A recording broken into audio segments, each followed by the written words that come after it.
अच्छा, जनरल बाजवा साहब के हवाले से मैं आपसे ज़रूर गुफ्तगू करूँगा, क्योंकि इस हवाले से भी बड़ी आपके जो वीलॉग्स हैं उन्होंने बड़ा स्पार्क किया, बड़ी कंट्रोवर्सीज़ हुई, लोगों ने बड़ी बात की, तो वो मैं बाजवा साहब के हवाले से ज़रूर आपसे बात करता हूँ। लेकिन एक अभी जो सवाल, क्योंकि आपने ये जो कहा कि बहुत सारी लीडरशिप जो है नून लीग की वो भी एक पूरे उस पर बॉर्डर लाइन पर आई हुई है।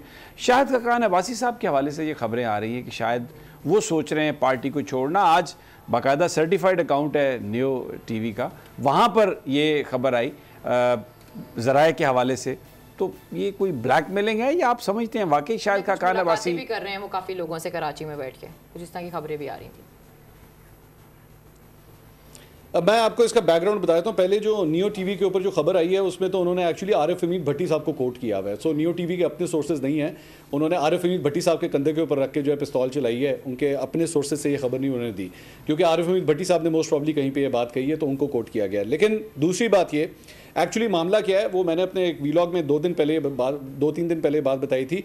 ये 14 लोगों का ग्रुप है एक, जिसमें मिफ्ता इस्माइल साहब भी शामिल हैं, जिसमें और भी ये जो अभी पाकिस्तान पीपल्स पार्टी छोड़ के गए हैं, नाम मेरे जहन से मुस्तफ़ा नवाज़ खोखर, मुस्तफ़ा नवाज़ खोखर जी, मुस्तफ़ा नवाज़ खोखर, इसके साथ साथ और भी शेख वकास अकरम, ये 3 नाम तो मैं आपको बता सकता हूँ। लश्करी रेसानी भी उसके अंदर शामिल हैं, होती साहब हैं केपी से, वो शामिल हैं।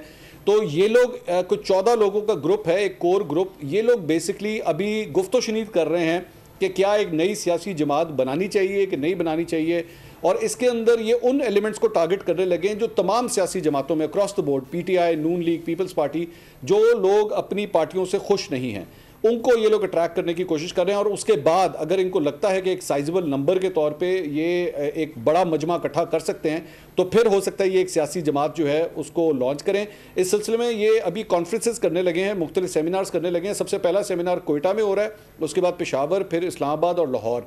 तो इस तरह ये सेमिनार्स भी मुनक्किद करने लगे हैं। और मिफ्ता इस्माइल साहब ने कल एक्चुअली इसको ट्वीट भी किया था, जिसमें उन्होंने शाहिद खाकान अब्बासी साहब का नाम डाला था, जिसके बाद ये कंट्रोवर्सी जो है वो ज़्यादा शुरू होगी। एक्चुअली बैकग्राउंड जो है स्टोरी का ये है। ठीक है। 2022 बहुत सारे तोहफे भी देखे गया पाकिस्तान की आवाम को। पाकिस्तान की आवाम को एक तोहफा ये दिया कि आवाम को पता चल गया कि पाकिस्तान का मीडिया क्या है। साल 2022 में सबसे ज्यादा देखे जाने वाला चैनल बोल्ड न्यूज रहा नंबर 1। हमने बहुत सारे शोज और ट्रांसमिशंस की, पूरा साल मुसलसल जदोजहद में निकल गया कि ये वोट ऑफ कॉन्फिडेंस के पीछे कौन लोग थे। तोड़े रेटिंग के सभी रिकॉर्ड। सोशल मीडिया पर भी सबसे ज्यादा तेजी से 2.4 बिलियन व्यूज का संगे मील अबूर किया।